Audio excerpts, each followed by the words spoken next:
Chapter 4 determinant की अब हम सेकंड एक्सरसाइज स्टार्ट करेंगे। अब इस सेकंड एक्सरसाइज में जो हमने सीबीएसई वालों के टॉपिक पढ़ा था एलिमेंट्री ट्रांसफॉर्मेशन, उसमें जो ऑपरेशंस यूज किए थे ना मैट्रिक्स के टाइम पे, तो इसमें भी हमें ऑपरेशंस यूज करने हैं। अब आरबीएसई वालों ने वो पढ़े नहीं है ना, कुछ जिन्होंने कुछ नहीं हो सकता है वो पढ़े। तो ऑपरेशंस में हम कैसे कैसे ऑपरेशंस लगाते हैं, जैसे हमारे पास ये 2 -3 4 1 0 2 और -3 2 5 ये दे रहे, ठीक है। मान लो ये हमारे पास दे रखा है, ये हमारी कॉलम 1 है, C1 C2 C3, ये R1 R2 R3। अब इसमें हम ऑपरेशन कैसे लगा सकते हैं? ऑपरेशन लगाने में हम इन दोनों को आपस में इंटरचेंज कर सकते हैं। प्रॉपर्टीज पढ़ी थी हमने, क्या प्रॉपर्टी थी? अगर C1 और C2 को आपस में इंटरचेंज करेंगे, किसी भी दो एडजेसेंट रोज या कॉलम्स को इंटरचेंज करेंगे, तो वैल्यू क्या हो जाएगी? नेगेटिव। इंटरचेंज करेंगे क्या होगा? -3 0 2, ये हो गया हमारा 2 1 -3, ये हो गया 4 2 और 5। तो ये जो होल डिटरमिनेंट है इसके आगे क्या ले जाएगा? माइनस के साइन लेंगे, तो ये हो गया हमारा एक ऑपरेशन हो गया, ठीक है। ये ऑपरेशन है। ऑपरेशन में क्या किया हमने? इंटरचेंज कर दिया रोज और कॉलम्स, या किसी भी ऐसे नहीं कर सकते हम रो और कॉलम को आपस में इंटरचेंज करते हैं, हम करेंगे या तो कॉलम आपस में इंटरचेंज या रो आपस में इंटरचेंज। नेक्स्ट है हमारा, अब इसमें जैसे अब ये 2 है, ये 4 है, ये 1 है, ये 2 है ना, मतलब इसका अगर ट्वाइस करते हैं तो ये क्या बन रहा है? 4। इसका ट्वाइस करते हैं तो ये क्या बन रहा है? 2। तो मैं इसमें इस तरह से भी लगा सकता हूँ, C3 को मैं चेंज कर दूं C3 माइनस ट्वाइस C2, मतलब मैंने C3 में जो चेंजेस किए वो कैसे किए? सेकंड रो को, सेकंड कॉलम को ट्वाइस मल्टीप्लाई करके इसमें से सब्ट्रैक्ट करेंगे। देखो क्या हो जाएगा, ये हमारा -3 0 2 एज इट इज, इसमें भी कोई चेंज नहीं। लेकिन यहाँ पे क्या होगा? ये ट्वाइस इसमें से माइनस करेंगे 0, ये ट्वाइस इसमें से माइनस करेंगे 0, और ये क्या हो जाएगा? -2 टाइम्स मतलब 6, इसमें क्या हो जाएगा? 11, ये हो गया हमारा। अब देखो हमेशा क्या करना है? मैक्सिमम जीरोस बनाने, जितने जीरोस पॉसिबल हो। अब हमारे पास यहाँ पे क्या होगा? एक कॉलम में 2 0 है, अगर हम इसका डिटरमिनेंट सॉल्व करते हैं तो क्या बनेगा? देखो डिटरमिनेंट कैसे सॉल्व करते हैं? 3/3 का डिटरमिनेंट सॉल्व करने के लिए देखो अब क्या करना है, या तो रो वाइज या कॉलम वाइज एक्सपेंशन होता है, एक एक्सपेंशन। तो एक्सपेंशन कैसे करते हैं? हमने माइनर और कोफैक्टर पढ़ा था, है ना। अब एक्सपेंडिंग अलोंग में कर रहा हूं, अलोंग सब तरीके से बताएंगे। R1 के अलोंग एक्सपेंड करते हैं, तो R1 में देखो ये हमारा क्या है? A11 हो गया -3, ठीक है, ये -3। अब कैसा होता है? ये 1 1 है, तो मतलब कैसा साइन आएगा? आगे प्लस का, ठीक है। क्यों? क्योंकि first row first column cofactors लेते थे, याद है तो मैंने कहा था डिटरमिनेंट क्या होता है? A11 into A11 plus A12 into A12 plus A13 into A13। ये किसके बराबर आता है? डिटरमिनेंट की। उसी रो या उसी कॉलम के जब एलिमेंट्स को उन्हीं को के कोफैक्टर्स के साथ मल्टीप्लिकेशन करते हैं तो हमें क्या मिलता है? डिटरमिनेंट की वैल्यू मिलती है। तो प्लस आएगा, है ना, ये भी बताया था, प्लस माइनस प्लस फिर माइनस प्लस प्लस माइनस और माइनस प्लस, इस तरह से बताया था। तो साइन का भी ध्यान रखना, प्लस हो गया माइनस भी हो गया। अब इसके लिए हमारा कोफैक्टर क्या होगा? माइनर क्या बन जाएगा? ये आ जाएगा।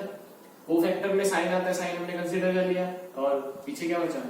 1 0 -3 और 11। नेक्स्ट आती है बात इसकी 2। अब 2 के लिए कैसे साइन आएगा? माइनस का, ये हो गया माइनस का 2। फिर इसके लिए क्या हो जाएगा? इसके कॉलम और इसके रो को छुपा दें, पीछे क्या बचा? 0 0 2 11, ये हो गया। नेक्स्ट है हमारा लास्ट 0, तो प्लस 0। अब 0 के लिए क्या होगा? इसको और इसको छुपा दें, पीछे बचा 0 1 2 -3। अब देखो सबसे एक इंपॉर्टेंट चीज है, जैसे हम 0 को किसी से मल्टीप्लाई करते हैं तो वो हमेशा 0 होता है, तो 0 जितने बनेंगे उतना अपने लिए बढ़ गया है ना। जैसे इसको इधर भी 0 होता, तो ये कंप्लीट 0 हो जाता है, ये 0 हो जाता है, केवल इसको सॉल्व करना होता। अब हमारे पास क्या है? एक 0 है, तो ये तो क्या हो जाएगा? कंप्लीट 0 हो जाएगा। पीछे इन दोनों को सॉल्व करना है।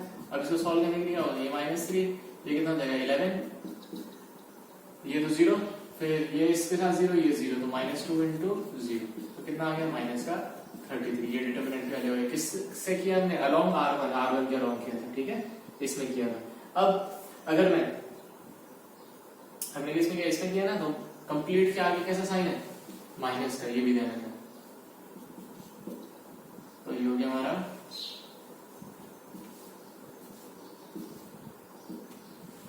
माइनस माइनस प्लस, ठीक है, प्लस का 33। नेक्स्ट है हमारा, अगर इसी को हम इसी क्वेश्चन को मैं दूसरे से, है ना, जैसे हमारे पास अब देखो मैक्सिमम जीरो किसमें है, मैंने क्या कहा, अगर जीरो आएगा तो क्या हो जाएगा, ये कंप्लीट जीरो बन जाएगा। तो हमारे पास इसमें अब इधर क्या है, दो जीरो में, तो दो जीरो और एक बचा, तो मतलब एक बार सॉल्व करना पड़ेगा मुझे। तो एक्सपेंडिंग अलोंग, ये कौन सा है, C3 के अलोंग एक्सपेंड करो, ये देखो ये जीरो हो जाएगा फर्स्ट वाला, सेकंड वाला भी जीरो, थर्ड वाला में साइन कैसा प्लस का, तो 11, और पीछे क्या बचा हमारा, इसको छोड़ दो और इसको छोड़ दो, पीछे क्या बचा, -3 2 0 1, ये बचा। और ओवरऑल बाहर क्या ऐसा साइन है, माइनस का, ये हो गया हमारा माइनस का 11, ठीक है। चलो तो ये यूज कर लो, ये हो गया -11, और देखो ये कितना बना, -3 और 0, तो कितना हो गया, प्लस का 33, यहाँ से भी हो जाएगा। अब हमारे पास देखो 0 2 0 इधर भी है, मैं इसके अलावा में एक्सपेंड कर सकता था, तो एक्सपेंडिंग अलोंग क्या है, R2,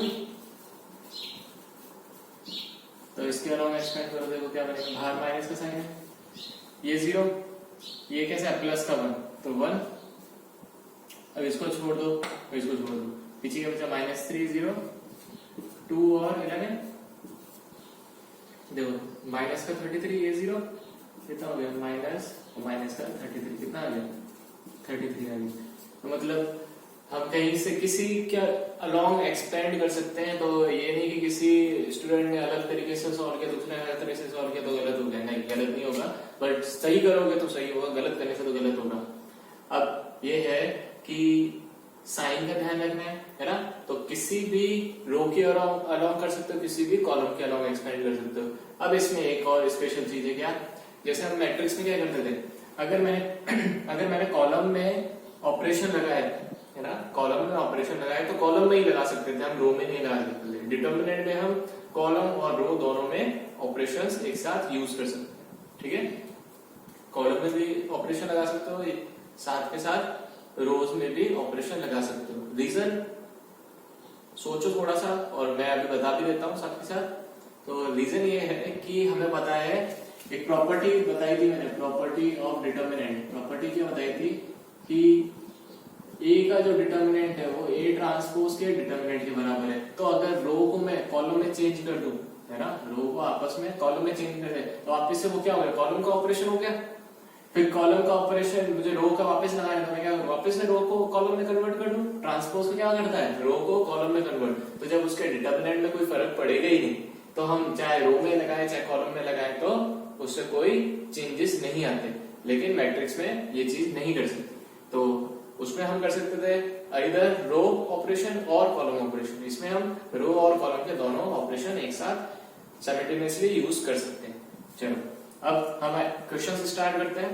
देखो जो इसमें थोड़ा सा क्या है, आरबीएससी और सीबीएसई में, आरबीएससी की जो एग्जांपल्स है वो सीबीएसई के क्वेश्चंस हैं, और जो उसके क्वेश्चंस है सीबीएसई के वो इनमें एग्जांपल्स में। तो हम अप्रोक्सीमेटली सारे कवर हो जाएंगे। आरबीएससी में एक्स्ट्रा अच्छे क्वेश्चंस भी है, वो और क्वेश्चंस हम सीबीएसई में कर लेंगे, ठीक है, कवर कर लेंगे।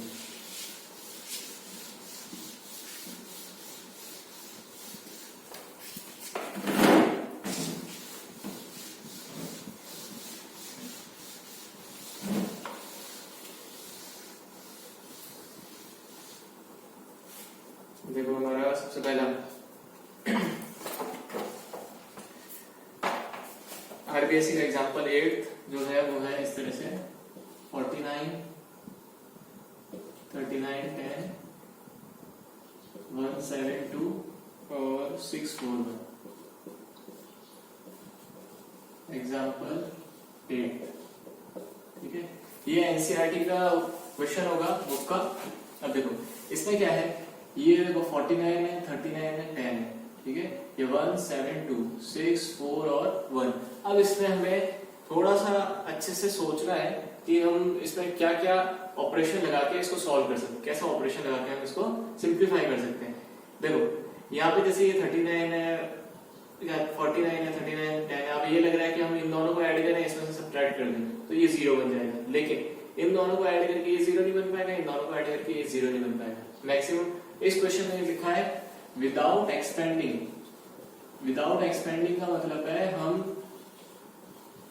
इसको रो वाइज और कॉलम वाइज नहीं करना है, हमें इसको डायरेक्टली प्रॉपर्टीज का यूज करके ही सिंप्लीफाई करना है ना, प्रॉपर्टीज का यूज करके। प्रॉपर्टीज के यूज में मैंने 6 प्रॉपर्टीज बताई थी, है ना।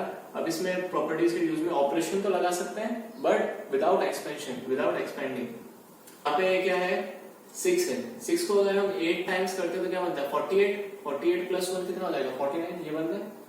ये 4 को 8 टाइम्स करते तो कितना होता है 32, 32 में अगर 7 ऐड करते हैं क्या बनता है 39। 1 को अगर 8 टाइम्स करते हैं तो कितना बनता है 8 प्लस 2 कितना हो रहा है 10। मतलब अगर मैं इसको कॉलम, हमारा क्या था, इसको हम क्या कर रहे हैं, कॉलम 1 को हम क्या चेंज कर रहे हैं, कॉलम 1 में से 8 टाइम्स कॉलम 3 को मल्टीप्लाई कर रहे हैं, तो 6 8 जा 48 प्लस क्या कर रहे हैं C2 कर रहे हैं, तो ये हो गया। अब इसमें से माइनस करेंगे तो क्या बनेगा, देखो ये 49 माइनस हो गया 8 into 6 plus 1, similarly 39 minus 8 into 4 plus 7, similarly 10 8 into 1 plus 2, इसमें कोई चेंज नहीं, 6 4 1।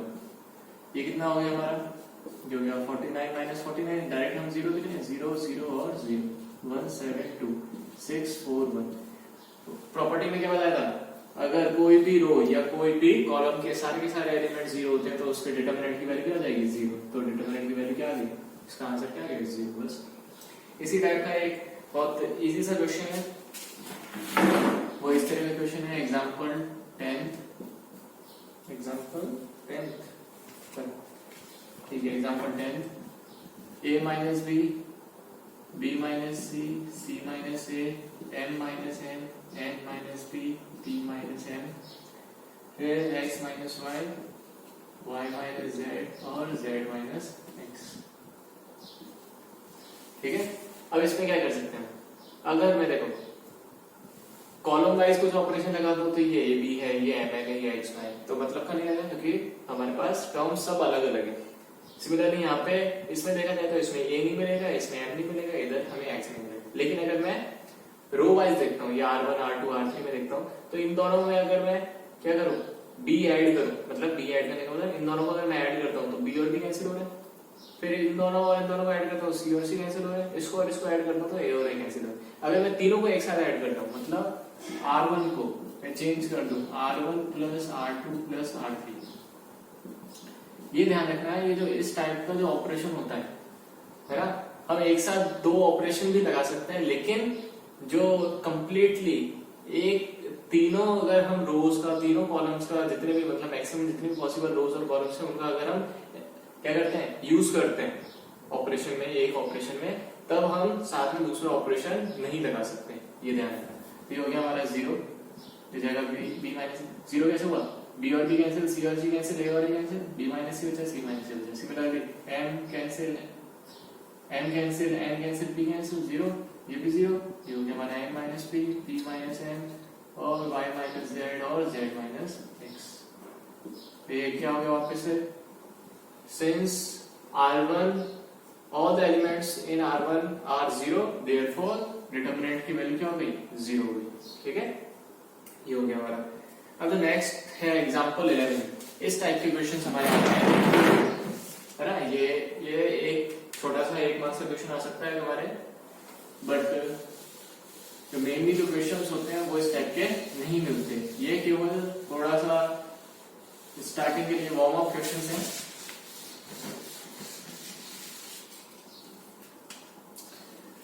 एग्जाम्पल 11, ये सब एनसीईआरटी के क्वेश्चंस हैं, इसमें एग्जाम्पल दे रखे हैं, उसके जो क्वेश्चंस हैं इसमें एग्जाम्पल्स हैं। अब देखो इसका जो है x minus Y, y minus Z और z माइनस एक्स। ठीक है, ये क्वेश्चन है हमारा। अब इसको अच्छे से समझना। अब इस क्वेश्चन में क्या दे रखा है 1 1 1 x y z x square y square z इसमें, लेकिन हमें जो रिजल्ट चाहिए, आंसर चाहिए, वो क्या चाहिए x माइनस वाई चाहिए, y माइनस जेड चाहिए और z माइनस एक्स चाहिए। तो x माइनस वाई कैसा है, जब हम इन दोनों में ऑपरेशन लगाएंगे कॉलम वाइज लगाने से कोई सेंस नहीं, क्यों, क्योंकि x और x में मिलेगा या 1 और x में मिलेगा, लेकिन हमें क्या चाहिए x और y में, सिमिलरली y और z में और z और x में। तो एक टाइम पे हम मैक्सिमम 2 रोज को या 2 कॉलम्स को ही चेंज कर सकते हैं। तो इस तरह से अब इन दोनों में ऑपरेशन आते हैं, ये 0 भी बनता है, ये x माइनस वाई भी बनता है। तो R1 को मैं चेंज कर रहा हूँ R1 minus R2 and R2 को मैं चेंज कर रहा हूँ R2 माइनस R3। ठीक है, ये सबसे इंपॉर्टेंट चीज है, सुनना अच्छे से, बहुत इंपॉर्टेंट चीज है। अगर हम R1 में ऑपरेशन लगाए तो R1 हमेशा पॉजिटिव होगा, R1 का जो साइन है वो हमेशा प्लस होगा और वो भी कोफिशिएंट भी क्या होगा 1 होगा, है ना। R1 का कोफिशिएंट +1 होना चाहिए, ध्यान रखना। जिस रो को हम चेंज, जैसे R2 को चेंज किया तो R2 को क्या होगा +1। ठीक है, ऐसा नहीं हो सकता, हम इसको इस तरह से नहीं लिख सकते R2 changes to R3 minus R2। ठीक है, ये ध्यान रखना। ये हम मैट्रिक्स में भले ही लगा सकते हैं लेकिन इसमें नहीं लगा सकते, और उसका रीजन सोचा ऐसा क्यों है वो नहीं समझ में आएगा तो वो मैं बताऊंगा। लेकिन ये ध्यान रखना, मैट्रिक्स में हम ऑपरेशन में हम कर सकते हैं कि R2 का कोफिशिएंट अलग हो सकता है ना, या पॉजिटिव नेगेटिव का साइन हो सकता है, लेकिन डिटरमिनेंट में ऐसा चीज नहीं हो सकती। तो हम ले रहे हैं टेकिंग LHS ले रहे हैं इसका, ये हो गया, ये हमने ऑपरेशन लगाया। अब देखो क्या बनेगा, इसमें से इसको माइनस करना है, 0 x minus y x square minus y square, next 0 y minus Z और y square minus z square, next 1 z और z स्क्वायर।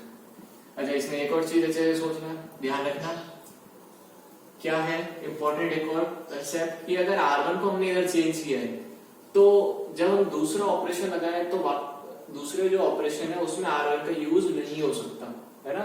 उसी टाइम है ना, अगले स्टेप में कर सकते हैं, क्यों, क्योंकि R1 चेंज करके लिख दिया हमने। लेकिन इधर क्या होगा, अगर हम R2 लिख रहे हैं और यहाँ पे मैंने लिख दिया R2 माइनस R1, मतलब R1 हम ये वाला यूज कर रहे हैं, जबकि ये गलत हो चुका है। क्यों, क्योंकि ये चेंज कर दिया था हमने। तो हम R1 को अगर चेंज करें तो उसी ऑपरेशन के साथ में वापस R1 का यूज नहीं कर सकते। ठीक है, वो नेक्स्ट स्टेप में करना जब हम उसको चेंज करके लिखें। अब देखो यहाँ पे since a square minus B square equals to क्या होता है, a plus B minus B, तो हमारे पास क्या बन गया, ये हो गया 0 0 1, ये हो गया x minus Y Y minus Z Z, ये हो गया x plus Y X minus Y, ये हो गया हमारा y plus Z Y minus Z, ये हो गया हमारा जेड स्क्वायर। अब देखो इसमें से कॉमन क्या आ रहा है, x माइनस वाई R1 में से कॉमन, क्यों, क्योंकि ये 0 है। 0 का मतलब इसको मैं 0 इंटू एक्स माइनस वाई भी लिख सकता हूँ, तो हम कॉमन ले सकते हैं। तो कॉमन लेने के लिए क्या होगा, इधर से टेकिंग कॉमन लाइंस लिखनी है, x minus Y and y minus Z from R1 and R2 respectively. ठीक है, मतलब इस ऑर्डर में। तो ये हो गया हमारा x माइनस वाई बाहर आ गया, y माइनस जेड बाहर आ गया, 0 0 1, ये हो गया हमारा 1 1 जेड, नेक्स्ट बचा हमारा x plus Y Y plus Z और z प्लस एक्स। अब इसके बाद हम डायरेक्टली भी इसको एक्सपेंड करके सॉल्व कर सकते हैं और हम एक बार और ऑपरेशन लगा सकते हैं। ठीक है, क्योंकि हम डायरेक्टली यूज कर सकते हैं, हमारे पास C1 क्या है, 2 0 आ चुके हैं, तो इसको एक्सपेंड करें 1 के लिए करेंगे तो क्या बनेगा, ये और ये छूट जाएगा, पीछे क्या बचेगा, ये इससे मल्टीप्लाई, ये इधर मल्टीप्लाई। तो एक्सपेंडिंग अलोंग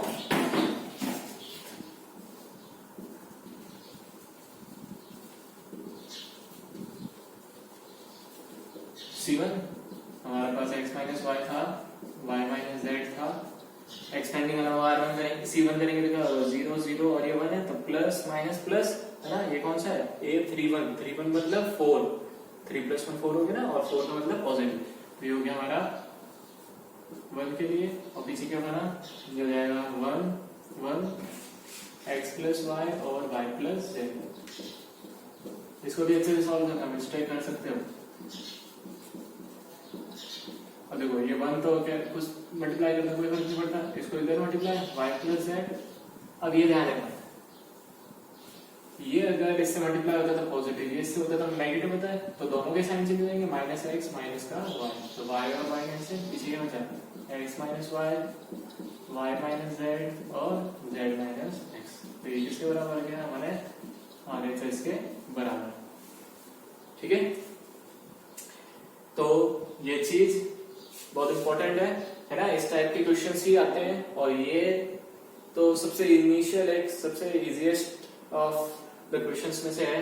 क्यों? क्योंकि अभी धीरे धीरे लेवल इसका बढ़ेगा। ये सबसे पहला क्वेश्चन है जो तुम्हारा विद ऑपरेशंस का आया है ना। बाकी जो वो पहला आया था वो विदाउट एक्सपेंडिंग और सिंपल सा क्वेश्चन थे ये दोनों। इन दोनों के बाद में ये जो थर्ड क्वेश्चन है बहुत अच्छा क्वेश्चन, थर्ड जो क्वेश्चन है वो सही है। तो ये जो पर्टिकुलर क्वेश्चन है इसका एक दो क्वेश्चंस में और एज इट इज ये पूरा पूरा यूज आएगा, है ना। मतलब ये जो एक बड़ा सा क्वेश्चन जो अभी हमने इतना सॉल्व किया है ये एक उस क्वेश्चन का छोटा सा पार्ट है। तो मतलब वो कितने बड़े बड़े क्वेश्चनों में सोच सकते हो। ये सारे ऑपरेशन अच्छे से समझना किस तरीके से रहते हैं वापस एक बार और मैं एक्सप्लेन कर देता हूँ। ये हमारे पास जैसे 1 1 1 था, x y z था, x square y square z square था। हमें जो आंसर में चाहिए होता है, रिजल्ट जो चाहिए था उसको देख के चलना है ना। हम डायरेक्टली कैसे भी कैलकुलेशन नहीं कर सकते। अब x माइनस वाई चाहिए तो हमें क्या लगाना है, मतलब रो में आपस में ऑपरेशन लगाना है। बच्चे कई बार गलत भी कर देते हैं, जैसे ये दो, ये R1 है, ये R2 है, ये R3 है। अगर मैं इन दोनों में ऑपरेशन लगा रहा हूँ तो ये R1 और R2 में ऑपरेशन ना कि कॉलम में ऑपरेशन है। कॉलम के दो एलिमेंट्स भले ही है लेकिन जो हम ऑपरेशन लगा रहे हैं वो किसमें लगा रहे हैं, रोज में लगा रहे हैं। इस पूरे रो को इसमें से सब्ट्रैक्ट किया हमने, तो ये हो गया हमारा इस तरह से। सेम ऐसे ऊपर फिर कॉमन जो आ रहा है वो कॉमन ले लिया, पूरे रो में से कॉलम क्या कॉमन आना चाहिए ना, रो या कॉलम में से कॉमन आना चाहिए कंप्लीट में से। तो ये देखो ये हमारे पास यहाँ पे 0 into anything is 0, तो 0 into x minus y आती है, x minus y, ये x minus y। इधर से पूरे में से x minus y गया तो क्या हो जाएगा 0 1 और x plus y। मैंने बताया था प्रॉपर्टी में कि अगर हम किसी कांस्टेंट को मल्टीप्लाई करते हैं, जैसे 2 3 4 5 है, तो मैं कैसे भी मल्टीप्लाई कर सकता हूँ 2k 3k 4 और 5, है ना। आइदर रो या कॉलम, सारे के सारे एलिमेंट्स से मल्टीप्लाई नहीं होता। अगर मैं इसी को मैट्रिक्स में करता हूँ 2 3 4 5, तो ये हमारा बनता 2k 3k 4k और 5k। ठीक है, तो ये चीज और ये चीज डिफरेंट है। डिटर्मिनेंट में आइदर अ रो और अ कॉलम, है ना। ये जो कांस्टेंट k है वो किससे मल्टीप्लाई करेगा, या तो किसी रो से या कॉलम से। लेकिन मैट्रिक्स में क्या होगा, ये कंप्लीट सारे के जितने भी एलिमेंट्स हैं सबसे मल्टीप्लाई करेगा। तो सेम वही चीज, तो इसलिए हम कॉमन भी ले सकते हैं। अगर इस तरह से एक से मल्टीप्लाई किया तो मैं इधर से कॉमन भी ले सकता हूँ, है। ये कॉमन लेके मैंने इसको बाहर कर दिया। इसमें कंप्लीट होता तब बाहर ले सकता था, तो इसलिए हमारे R1 में से कॉमन आ गया, R2 में से कॉमन आ गया, हमने कॉमन लेके लिख दी। ठीक है, अब नेक्स्ट क्वेश्चन। नेक्स्ट ये भी विदाउट एक्सपेंडिंग का एक और क्वेश्चन है, लेकिन ये अच्छा इंपॉर्टेंट क्वेश्चन है। कर सकते हो ऐसे तो,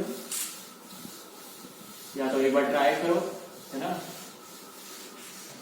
किसी के डाउट आता है तो नेक्स्ट क्लास में या उसके पर्सनली ही सॉल्व कर देंगे। तो जो नेक्स्ट क्वेश्चन है एग्जांपल 12, वो अपने आप ट्राई करना, जिसमें विदाउट एक्सपेंडिंग का है।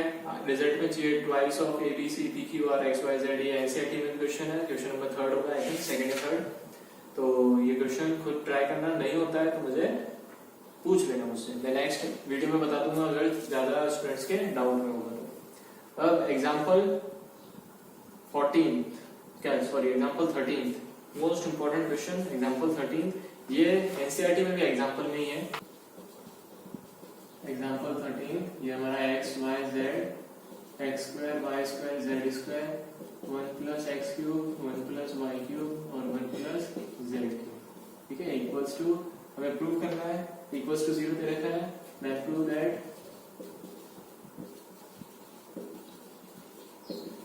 x y z equals to -1। ठीक है, सब अच्छे से क्वेश्चन पढ़ लेना है। इसमें एक और चीज लिखिए, if all x y and z are different। ठीक है, अब ये जो क्वेश्चन है इसमें इक्वल्स टू में 0 दे रखा है। अब लेकिन देखो इसमें जो चीज है वो क्या, हमने एक और प्रॉपर्टी पढ़ी थी, अगर किसी रो या किसी कॉलम में प्लस में या माइनस में हमारे पास टर्म्स दे रखी हैं तो हम उसको क्या कर सकते हैं, ब्रेक करके दो अलग अलग डिटर्मिनेंट बना सकते हैं। अब जैसे कि उनमें हमें जो LHS था वो RHS के बराबर प्रूव करना था, तो हम क्या कर देते हैं LHS लेके चलते थे। लेकिन इस क्वेश्चन में हमें क्या करना है, हमें प्रूव और कुछ अलग करना है ना। प्रूव हमें करना है x y z equals to -1, मतलब हमें RHS LHS दोनों साथ में लेके चलना पड़ेगा। तो ये हमारा x y z, मैं क्या करूँ उसको ब्रेक कर देगा, z square 1 1 1 plus x y z x square y square z square और x cube y cube z cube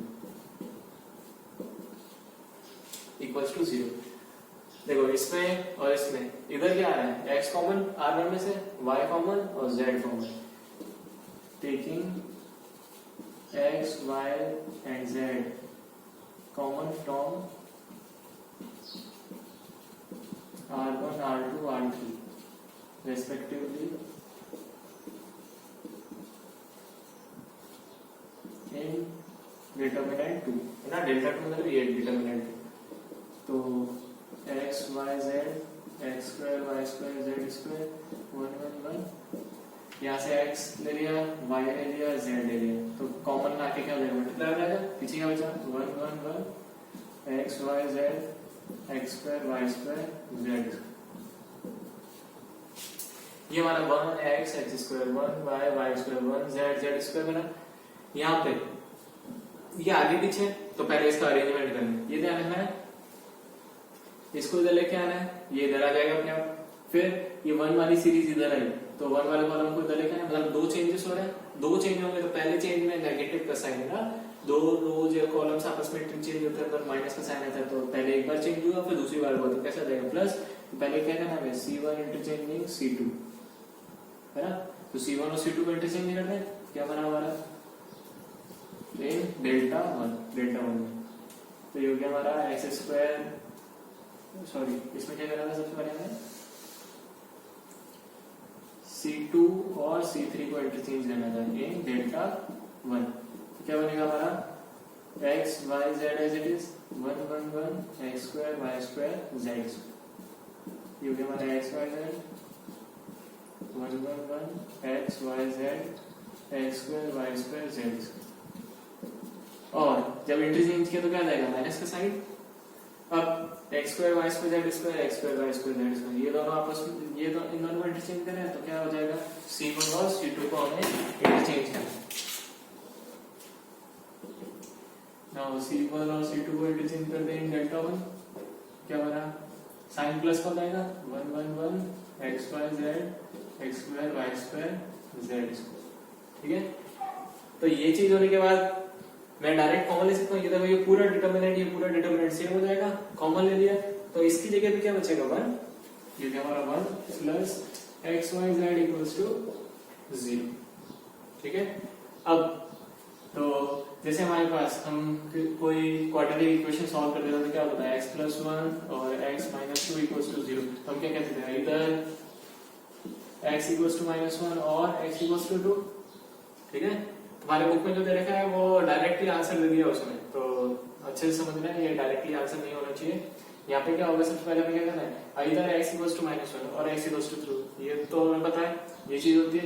तो सिमिलरली इधर भी तो एक ये चीज है एक ये चीज है, दोनों इक्वल्स टू 0 होंगे तो इधर 1 1 1 x y z x square y square z square equals to 0 और 1 plus x y z equals to 0, या तो ये 0 के बराबर होगा या ये 0 होगा, है ना। तो हमें क्या करना है हमें पहले चेक करना पड़ेगा ये 0 के बराबर है या नहीं। तो अभी जस्ट इससे पहले जो हमने क्वेश्चन किया, तो इससे जस्ट पहले जो हमने क्वेश्चन किया वही नहीं, देखो अभी मैंने पूरा इंपॉर्टेंट क्वेश्चन है, छोटा सा है ये, इधर से ये तो लास्ट है स्टेप है ना, तो ये पूरा हमें प्रोसेस वापस करना है।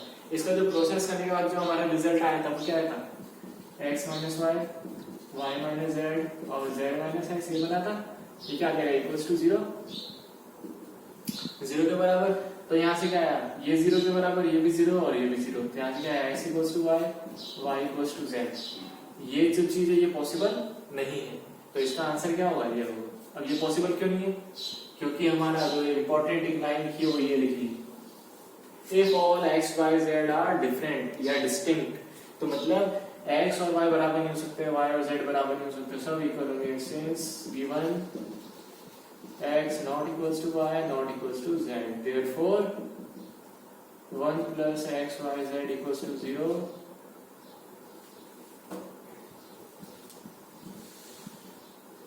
and x y z equals to -1। Has proved. ठीक है, आई बात समझे? तो ये आज के लिए इतने क्वेश्चंस बहुत हैं। अब मैं इसमें से हमारे लिए होमवर्क के लिए बताता हूँ कौन कौन से क्वेश्चंस करने हैं। वैसे कंप्लीट तो मैं एक्सरसाइज ट्राई कर सकते हो अपनी, एग्जांपल्स मत करना आगे, एग्जांपल्स मैं बता दूंगा, अपनी एक्सरसाइज ट्राई करना। ठीक है, एक्सरसाइज इजी है। 4.2 के क्वेश्चन नंबर 12 तक, 13 वाला मैं बताऊंगा, क्वेश्चन नंबर 12 तक करना है।